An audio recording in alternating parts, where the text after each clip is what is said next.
Hey everybody, it's that time again where I get to share another one of the Q&A panels I've gotten to work in the last couple of years. We're staying in Greater Austin ComiCon 2023 as I get to sit down with Dallas Cowboy legend Dat Nguyen. We talked about some amazing stuff and some stuff you may not know about him. I really enjoyed my time with him. He could not have been nicer. So check out the time I got to spend at Greater Austin ComiCon 2023 with Dat Nguyen. Greater Austin ComiCon, how y'all doing? We are so glad that you are here. I'm going to back. See, we got a camera that's like right here, and I like to stand right here, and I don't think anybody wants this vision here, so I've got to stand over here. My name is Rob Irvin. I am one of your moderators this weekend. You guys enjoyed the DBZ panel before this? Phil does a great job, and we love our voice actors, and we love all of our guests. We're going to tap dance for a couple of minutes here. Our lights upstairs in the bougie seats went out. So they're trying to get that reset. After this next panel, we've got our Revenge of the Nerds panel coming up. Looking forward to that. And then I see some people doing cosplay. Where are my cosplayers at? We love y'all. Adult cosplay is at 5 o'clock. We'll have that going on. We've also got the pub room, which is right behind where you're sitting.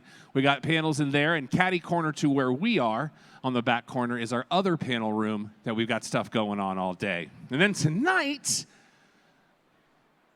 anybody like karaoke? 3 people, that is amazing. We have our after party at Pinballs tonight up on the north side. I hear the karaoke host is very good. It's me. So come hang out, make me feel better about myself. It'll be amazing. Tomorrow we're doing the thing from 11 to 5. For panels, show opens at 10, VIPs at 9. I got any VIPs sitting up in the stands right now? We have hope. Put it out there to the universe. It will happen. So I want to just give you guys some quick ground rules as we get into this next panel. For Q&A, we're going to do strictly over here for all of your questions. Reason being is give it up for our AV team, making everything look and sound so good. We have cameras set up. Because we've got people, you may not know it, but you're on out there too.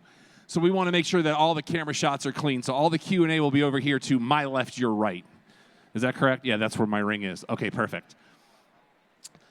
And we've got our interpreters over here. Give it up for Blue Sun, you guys.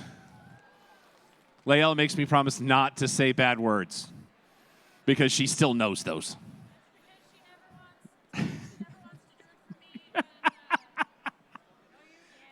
And Midge is helping all of us out this weekend. All of your moderators, we are responsible to her. And she has been working nonstop for about the last week, making sure everything's in place. All right, let's do it. The year is 2013. There is a documentary that you can look up. It's on Prime Video. It is called Lone Star Holy War. Is it on? And it's about a couple of small schools that kind of don't like each other. It's an excellent documentary. I highly recommend it. One of those representatives is with us today. And I got to go get my notes so I don't screw this up too bad. I do apologize because I'm going to bring him with me. Ladies and gentlemen, number one in your hearts, Mr. Dat Nguyen. Give it up for him. Thank you. I'm going to sit here. I'm going to let you sit over there. Sir, how are you? I'm doing good. Thank you. Did you switch it on? Are we on? Are we good? There's a switch on the side. It's on. Okay, good. So happy that you are here. I live in the Dallas area, and I've been in Dallas now for math, 28 years. Wow. So I have been in the town for your career for a team that, you know, they do okay sometimes. They do all right. They got Super Bowls. Yeah. But I want to start a little earlier because as I was doing my research, you were an All-American in high school. Correct? No. But it says you were. No, I was. I really wasn't. High school, I was really recruited late. Obviously, with the recruiting process now, the way it is with Instagram, all the social media. Back then, we didn't have all that stuff. Indeed. So I was. I really didn't recruited. I got some letters, some offers from Ivy League schools, but my first visit was December 1st. When a head coach could come to your house. And I get a knock on the door, 8 o'clock in the morning, and it was the University of Michigan, the head coach. And he comes in, and we're like, oh. So we visited, and then all of a sudden, 9 days later, I took my first recruiting visit to University of Michigan. But you were you playing a different position back then? I was a linebacker and a punter. See? Yeah. You didn't know that. Started as a punter, you guys. I was all-state punter. You are all-state. That's what it was. That's yeah. right. It was all-state. Yeah, yes. And yes, I read yes. that, and I went, there's nobody's going to believe me when I tell them Yeah. that. I'm going to let him tell them that. That is amazing. And then talk more about the recruiting process. You did your first visit. So I went on my first What was your visit. mind frame on that first visit? Well, you're 17 years old, and first time I flew in a plane, first time I saw snow, first time I ate lobster. And I was like, man, I am on board with at least two of those three things. This is like, hey, this is royalty. And then I get to watch University of Michigan basketball versus Duke. Wow. And that was a great matchup because that's when Chris Webber just left to go to the professional, and he still got the 4 guys there. So we had that trip. So I come home and I say, oh, I'm going to be going to Michigan. You know, if there's verbal commitment back then, that was a verbal commitment. So my high school coach go, Dad, you got 5 trips. You got 4 more visits if you want to go. And so I decided to go UCLA, flew in a plane, sunshine and palm trees. So say that's a vast difference in December. And ate lobster. So again, I'm on board with all 3 of those things. So I was like, man, what's the common denominator here? So I come back home, and then I go to University of Texas. I visit here. All who was in the class. Gerard, it was a great class that was here, and I had a great trip. I came back, and I went to Texas A&M, and then I came back home. And what was crazy was that I was 17, 18 years old. I didn't really know much. I was getting overwhelmed. December I was getting recruited, so I went 2 trips, and then I took Christmas break, New Year's, and then we went to Austin, and then I went to A&M, and then the last one was to Notre Dame. And I was like, oh, I'm just overwhelmed. It's too much. I was playing basketball on Friday nights. Let's go through that list again. Just so there's Michigan, UCLA, Texas, A&M, and Notre Dame. Yeah. I mean, you're doing okay. Yeah. I'm just saying. It was overwhelming. It was crazy. Like for a kid, I don't know how it is now with recruiting, but back then I played basketball on Friday nights. So you go to your local airport and there's a jet that will be you and the pilot, and it will fly you all around the country, wherever you go, wherever the visit was. It was crazy, but I remember I was overwhelmed. I was getting tired. And everybody was calling you, and everybody was trying to recruit you. My mom, I don't know how many people my mom hung up because she didn't speak any English, so she didn't know. So I don't know how many head coaches she hung up on. But that's the first time I was like, man, I need some guidance. And the first time I really prayed and asked for some guidance. And I woke up the next morning and I said, Aggieland, here I come.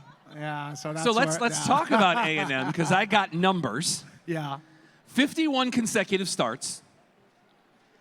You have the record to this day, 517 tackles at A&M. Oh, the light comes on with the record. On the 7th day, we rested.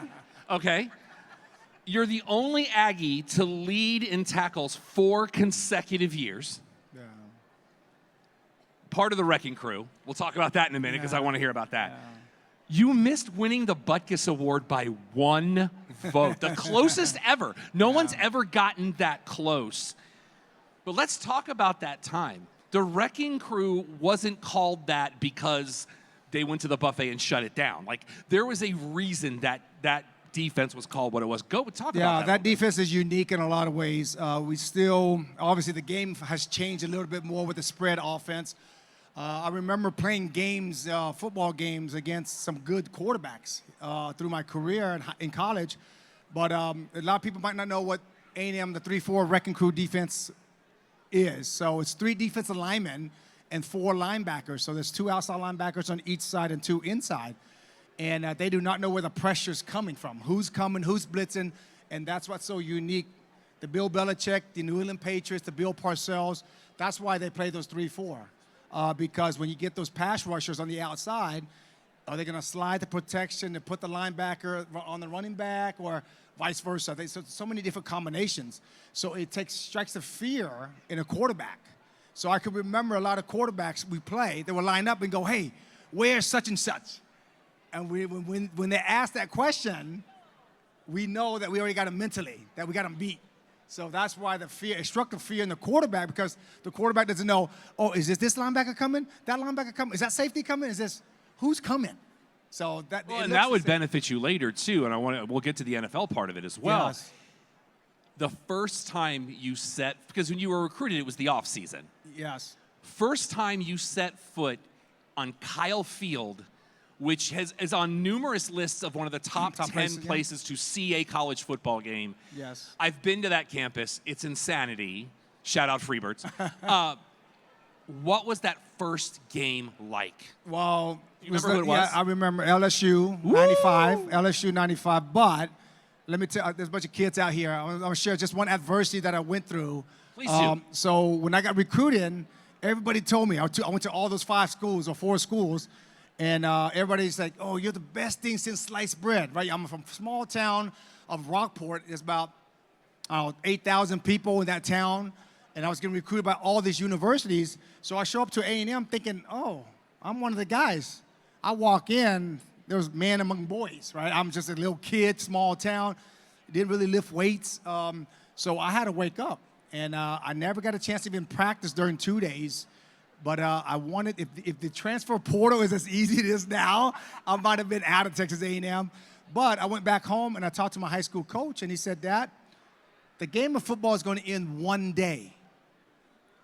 But make sure you go back and get that degree that they're paying for. You're going to decline. Your athletic ability is going to decline at 18, 25, 30, whenever it is, it's going to decline eventually. So I go back and I had to reevaluate, reorganize my priorities. Hey, school's one and athletics is two. If I get a chance, maybe after 3 years, maybe start my last season at A&M. The guy that was in front of me was an All-American out of high school, the same class. So he played his freshman year. I had a red shirt, so I had to sit out. And when I talked to my coach, I came back and I said, okay, I will work out 6 o'clock in the morning, go to class at 8, come back at 12, come back with the team at 4. For 3 times a day, I would work out a whole year just for an opportunity. And I slowly worked myself up to be a backup.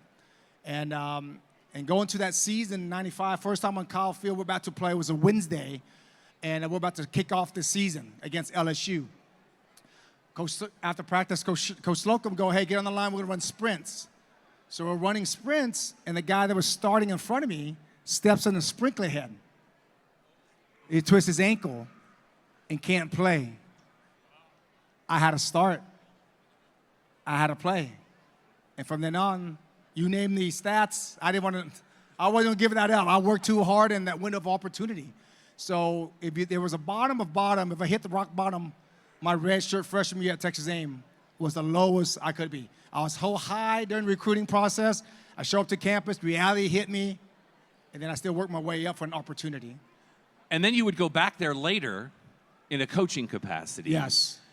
Were you able to impart that level of knowledge on the kids coming in and say, look, bro, I was there. And let me tell you what it took for me to get to where I got to. I used that, and there's a guy that he's coaching now. He's Mike Hodges. He's now the linebacker coach for the Saints, New Orleans Saints. So he was one of my guys that understood. He understood. We can relate. We're still good friends now. We're like good friends, but we did. I did that for 2 years, but the hardest part was me was that I wanted an opportunity. But during the recruiting process, people want more. I was like, you're getting a great education. You're going to get to play at one of the best facilities in the world, and you still want more? And it blew my mind. It was hard for me because all I want was just an opportunity. And but that was the hardest part for recruiting football for me. The college level, the high school level, was to educational, staying at a 5-star hotel when you travel, playing against some of the best athletes in the world, and it still wasn't good enough. The transition, from special teams to defense. Talk about that a little bit, because that's a huge jump from being the guy that comes out on 4th down, kicks the ball down the field, which I'm a big Pat McAfee fan, so you know I love me some punters. Yeah. But to make that transition, because that's a whole different ballgame. Well, I played high school linebacker too, but you're right though. The mentality is different. It's in every game, in every situation, every play. So there's back then. Now they play about 80, 85 plays a game in high school and college football. Average when we played back in my time was about 55, 60. I think 65 would be the high plays a game. So you never know when those plays is going to be that change the outcome of the game. So every play, every 4 seconds, when they snap the ball, that was a perfection. You get to make sure you're calling the right play on defense, you're lining up right, you're making the adjustment, and then you got to be in position to make the play. So all that has to trigger so fast, because now they're going to snap the ball, you'll be out of position, you're not going to make the play. So that's what's so cool about the game of football and the adjustment. And I had some great coaches in my career, and I owe a lot to a lot of my high school coaches and college coaches because they taught me a lot about the game of football. It wasn't just, hey, call the plays and line up. If I can share anything with anybody that wants to learn, it's the why. Why are we doing this? If they know the why, they understand the why, then it'll be a lot easier for them to understand and execute or really learn to do what they're doing. And remember, we're here for you guys. Like, I can talk to this man all day long. Don't get me wrong. But if you've got questions you want to ask, right over here. I got a wireless mic. I will come to you. Yeah, 1999, April. Draft? Number 85. I always love to hear draft day stories from the player's point of view. Because you watch it on TV and you're just like, I don't know that I could handle this level of. I mean, they've got a camera crew in some of these guys' houses, and there's like 97 people in the living room, and they're on like a 15-second delay. So it's like you feel you know before they do. Yeah. Like, talk about draft day. So draft day, I knew I was undersized, even though I had all the accolades. I was on every list of every accolades, but I knew I wasn't going to get drafted high, meaning first round, second round. So the draft has changed a little bit. Back then, it was just Saturday and Sunday, and the first 3 rounds were on Friday, and then the remaining rounds are on Sunday, where now Thursday's first round, Friday's second round, third round, whatever it is now. It's a whole weekend now. But I knew it was going to be a long time before I get drafted, so I decided to go play golf. I said, hey, we're going to go play golf. So we got all packed up, woke up in the morning, about to go play golf because the draft back then started at 10 a.m. And I said, I won't get drafted until, if I get drafted on the first day, it'll be later. So we thought about going playing golf, and then my buddy goes, hey, my cousin is moving in the house, and his nephew's having a birthday party. You want to just help us move? So we go help the guy move. It was 9 o'clock in the morning. We moved, and then about 10:30, we got done. We went over to the house for the birthday party. And then when we got there, I guess it was on TV. The draft was on TV. So you sat there, you watch, and you're like, and so it went all the way to about 6 o'clock in the evening. And I looked at my girlfriend at that time, who's my wife now, and I looked over and I was like, we might not get drafted. And so we go back to Mom's house. Mom had some family over. We always do family-style cooking, so we have food. And then by 8:30, we get a phone call, and it was Jerry Jones. That voice comes. Jerry Jones. Good evening, Dad. We'd like to talk to you about being a Dallas Cowboy. Exactly. I've lived here long enough. I've had to work on the voice. That's exactly what he said, and I was like, man, everything froze for that moment because I was like, wow. Because you were immigrants coming to America. So glad you're talking about this too. You play America's sport, and now you get to play for the America's team. You know, it was like, it was crazy. At this time in our time, this is the team. Yeah. Like, this is the team firing on all cylinders. Yeah, just won the Super team Bowls, that nobody wanted to play. You get drafted. It's time for training camp. Because as we know, life begins in about 90 days. Yeah. Right now, I call this the in-between time. Because for me, because growing up in South Florida, all we had was the Dolphins. Yeah. So life began in August, and it ends in February. You get to training camp. Now, was it still in Las Colinas at that point? No, it was in Wichita Falls. That's right, Wichita Falls back then.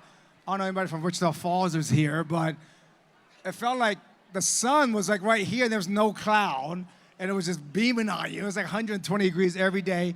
We had a tent. We make fun about the training camp. They used to have a tent, and back then, marketing was as big as it is now, but we had like a 6-foot by 6-foot tent, and right before practice started, the whole team was trying to get in there. I was like, first come, first, your first dibs. You get there first, you get the spot.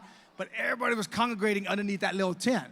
But going back to my first experience before training camp, it was a mini camp. we go to mini camp.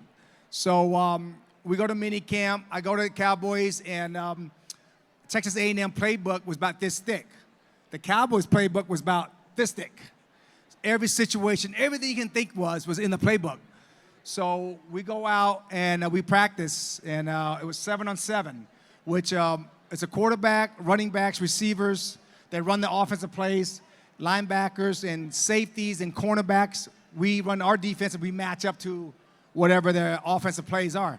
So halfway through 7-on-7, I hear my name, Dad, go in there. And it's Coach Campo, the defensive coordinator. I was like, okay, I played 50-plus game at A&M. I know football. So I trot out there, and I look over to the sideline. I get the signal. And you guys are the offense. I'm the defense. I'm calling the play. I broke the huddle. I looked over. It was Troy Aikman. I looked behind him. It was Emmitt Smith. Ooh, Daddy. I looked to my left. It was Michael Irvin. They snapped the ball. I didn't even move. I'm just going to let y'all go by, please. Thank you. I was starstruck. I was like, man, I've watched these guys all year, all my career, the triplets, right? And now I'm on the same field with them. So that was it was pretty cool. We actually got a question. What's your name? Yeah, Alex. Alex, what's your question? I would have been starstruck too, by the way. That was pretty awesome. My question is about the Texas A&M rivalry, which has been dormant for about 12 years now and is going to be coming back soon now that they're going to be in the SEC. What's your favorite memory from that rivalry, and what are you most looking forward to seeing about the rivalry being renewed? As a Gator fan, welcome to the SEC.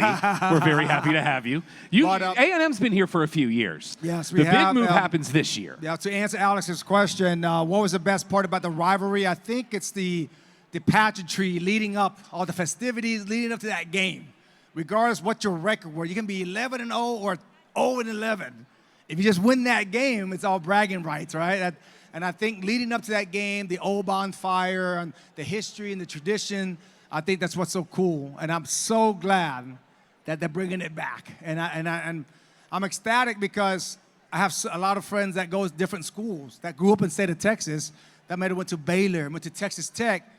They grew up watching that game, and they how much they missed it. And for me, it's just I don't hate anybody, but for that 60 minutes, that's the only time I hate somebody.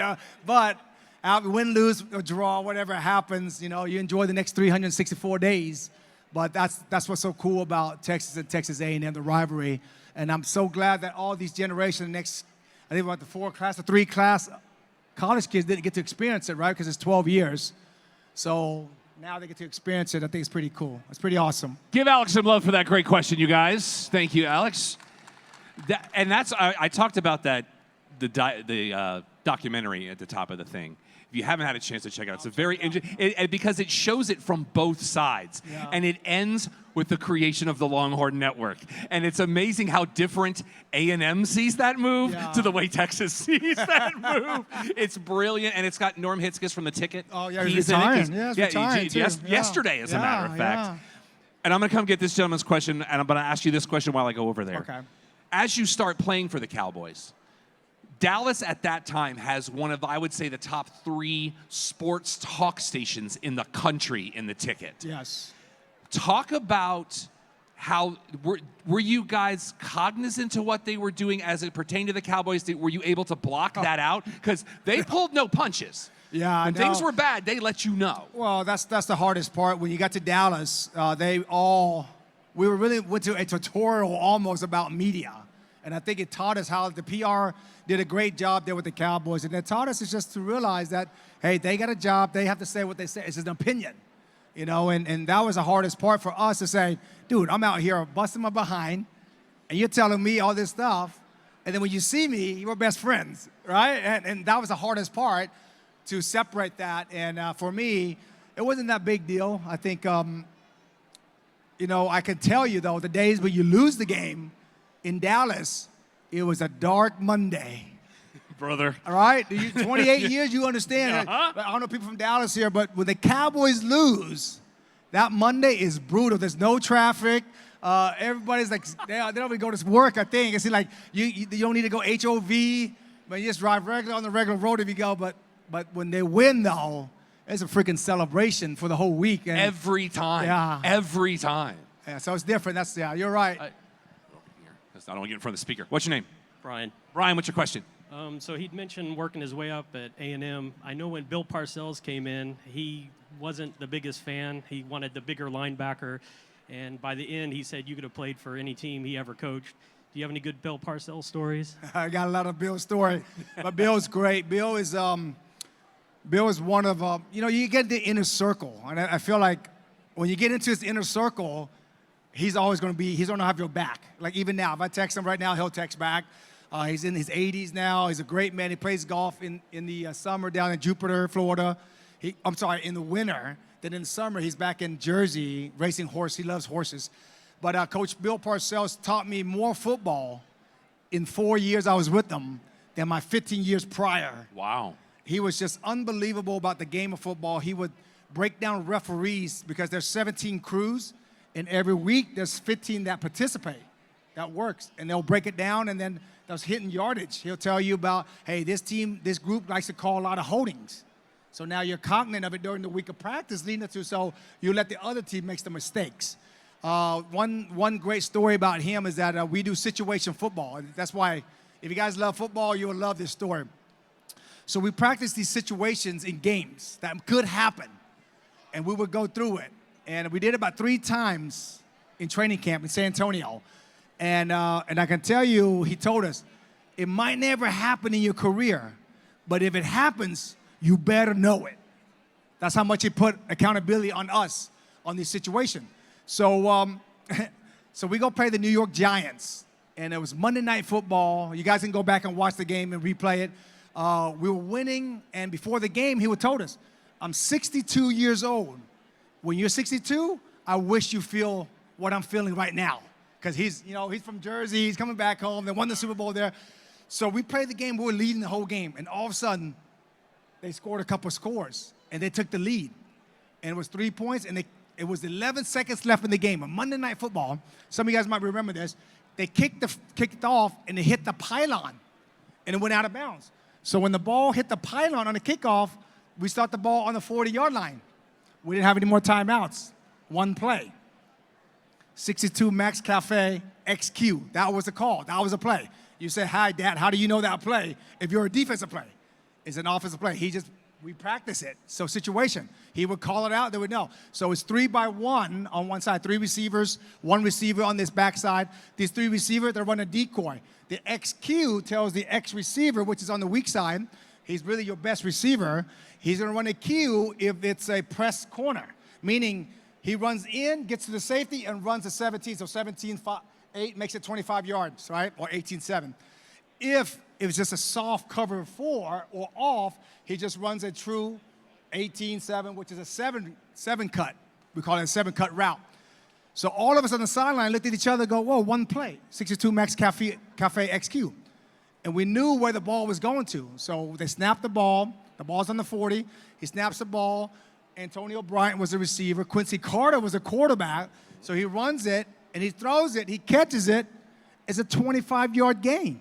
Now it's a 52-yard field goal. No timeouts left.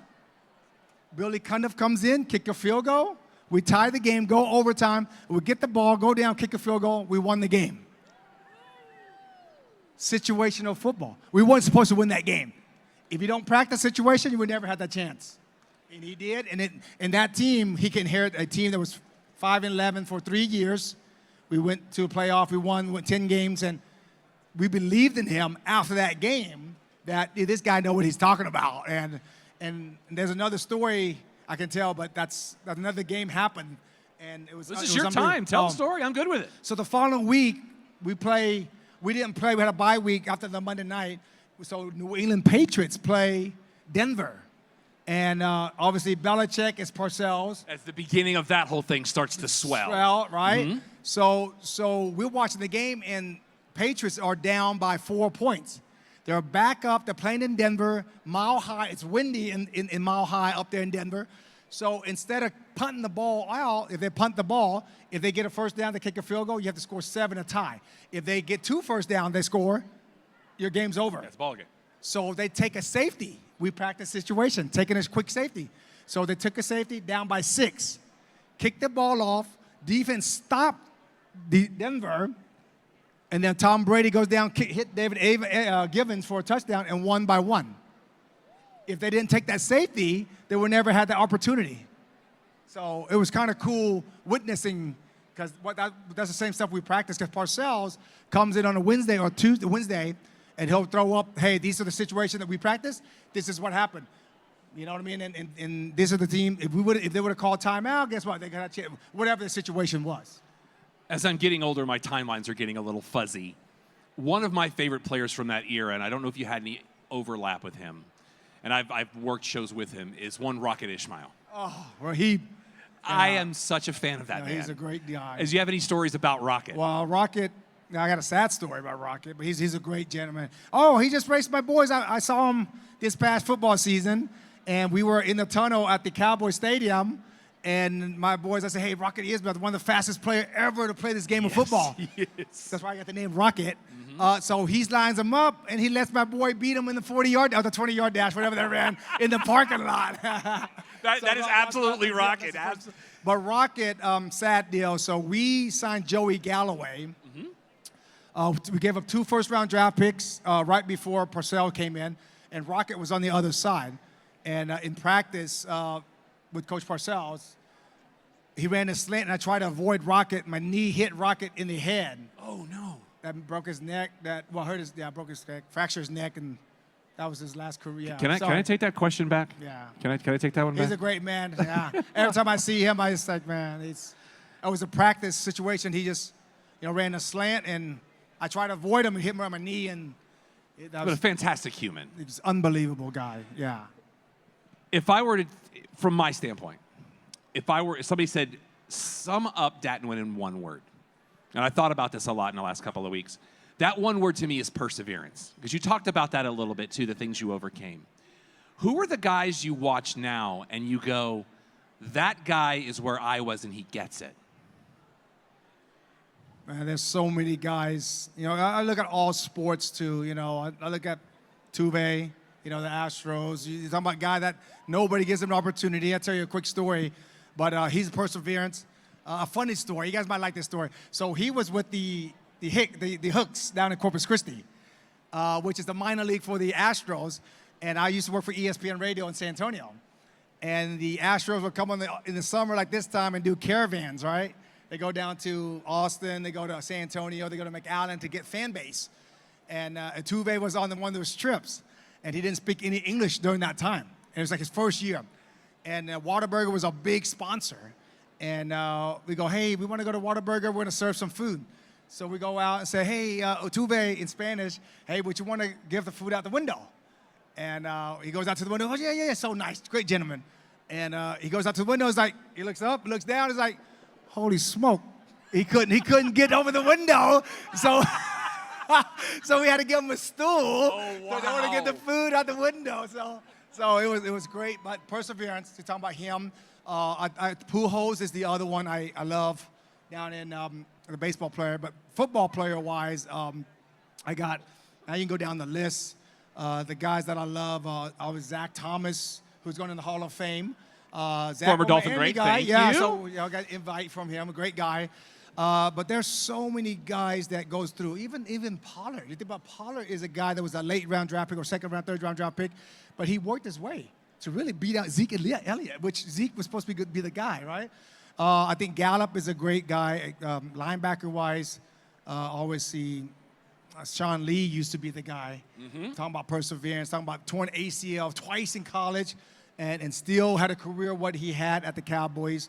I got players from other side. I think Tua is a good one, Miami. I love his perseverance. I'm looking forward to this season. Yeah, That's all I'm saying. no, That's all I I'm love saying. his We're perseverance. stacking the deck a little bit. Yeah, there's so many players that I look at and I see. I talk about the recent players. I think Warner out in San Francisco, the linebacker out there, Fred Warner, phenomenal player. And the list goes on, right? But you look at quarterbacks, even Baker Mayfield, guy that's going to have a chance, right? At Tampa, he's going to go through some stuff. He's a first-round draft pick. He's here in Austin.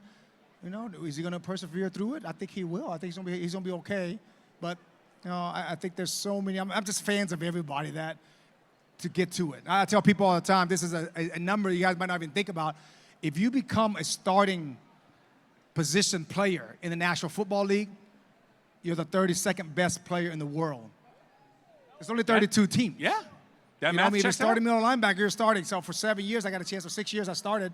And guess what? At that position, you were the best at the position. 32 guys in the world were at that position. Quarterbacks, you know what I mean? So you go down the list, and there's only 1,800 players every year in the National Football League. You know, to be a part of that group, it's unbelievable. You know, it's just staggering numbers, right? You never think about. Can you watch football and take off your player hat, or are you constantly watching linebackers and going, no, we should have done this, but no, he's going to do this, you got to go here? Coach, no, that's the hardest part. I think when we can do that easily, but they're taught differently. One philosophy or coverage can be caught different ways. So you don't know how they're taught, and I don't really judge about players and coaches. I just like situation football. To win games, like, hey, if you don't turn over the ball, everything stays the same. More than likely, one turnover, 75% chance you're going to win. 85 is 2, etc. So it breaks it down, and hitting yardage, what we talked about. Every 3 points, it's really, with turnovers being equal, every 50 yards is 3 points. Every 100 yards is 7 points. That's how you do the math. Parcells taught us that too. So, but Yeah, that's he how, was a big but it makes analytics. you- He was analytics before analytics were cool. Yeah, but it makes you see football differently. I watch football, and yeah, it might be a play here or two, whatever. But okay, you get down to the red zone, if you can't score, you can't win, right? So red zone touchdown percentage. If I'm offense, if I can score in the red zone touchdown percentage, if it's high in offense, I got a good chance of winning. So it's really the spread and all that stuff makes it a little bit difficult. Where it's crazy because one missed tackle, you can take it to the house. But situation football is not going to change. It's the throw, pass, run, tackle. 60 years from now, it's still going to be there. Life after football, what kind of things are you passionate about now that you're involved in? Well, I do a lot with kids. Obviously, I started a group a few years ago when we got done at A&M. We pass out Bibles to a lot of kids around the country, a lot of universities. So we do a lot of that. I am a mentor. I'm big helping kids. I run a restaurant, a Chick-fil-A in Fort Worth. I wasn't gonna say it, but I'm glad you did. So Chick-fil-A is a great business, but what helps me is that I use my football concept for my team members. So I rank them from 5 stars to 1 star. Well, we don't have a lot of 1 stars, but we don't recruit 1 stars. We try to recruit, but if they have some potential, and then we use minors, like minor kids, like 15 years old, we use about 3 or 4 a year, and we put them through the minor leagues, meaning that, hey, they have potential to be your leaders one day. Because our store, if you go to Chick-fil-A at night, you know, a lot of them, 70%, 80% are kids. And I try to have mentorship. So my deal is, my purpose is develop steward leadership and then give them a chance to develop to become whatever they want to become. Whatever their goals and dreams are, they got to let us know so we can create that path for them. Well, you had Altuve do it at Whataburger. How often are you at the window and somebody pulls up? I do it at the window only time. Only time I get there is that, why are we behind? Why are we sliding? No. No, I'm just kidding. Sometimes you just go there and you just help jump in. Like we're a team, right? And I always preach team. And if you're the head coach and don't jump in when things are hard, Lead by it's example. not a team. You Lead got by to lead your example. example. Yes, sir. When you have kids that come work for you, do you have to watch their parents explain? No, let me tell you who you work for. Yeah. Let me explain this to Yeah. you. They didn't, it's so funny because the first year they didn't know. Nobody knew because I didn't want to use that. I just said, hey, football, whatever. And so now it's getting crazier now. Like even now, it's more so now the kids, they become fans of football too. They don't really used to watch football now, they watch but it took me a first year because I didn't want them to know because I was like, hey, I'm inheriting this team. I'm working. I want to be just one of the guys. I want to show you that I can work with you guys. I'm not higher or above you. I'm the same level. Doing the undercover boss thing. Yeah. Okay. So after the first year, somebody got leaked out, and and then I think a TV crew came and wanted to do an interview about the Cowboys or something. I couldn't remember. And then, but then I got leaked out. But it's good now. But we get more fans. our receipts during football season. During football season, like we'll say some saying on the bottom of the receipt about the Cowboys. Like right now, it's like Rangers are doing really good. They are. So we put the Rangers in there, and then we got basketball with the Mavericks. So we come up with a saying, and I think baseball is every strike leads up to the next opportunity to hit a home run. I think it was Babe Ruth. Yeah. Yes. Yeah. I know we're getting short on time, Yeah. and I always like to end the panels that I host with what I like to call shameless self-promotion. So people want to get in contact with you, the things that you're working with, how can they do that? Besides going to see you at your table, which they should do when we're done here. Mo's here. Where's Mo? There's Rob Lynch with the Lombardi. Yeah, he's up. Rob's there. Mo's somewhere here. But for me, I'm at the store quite a bit. You want to come and hang out? Buy you a sandwich? Hey, free Chick-fil-A I'm here for. Let's go. Yeah. Diet lemonade is life. But well, you know what's coming out July 4th is our documentary. So A&M just did a documentary of my life.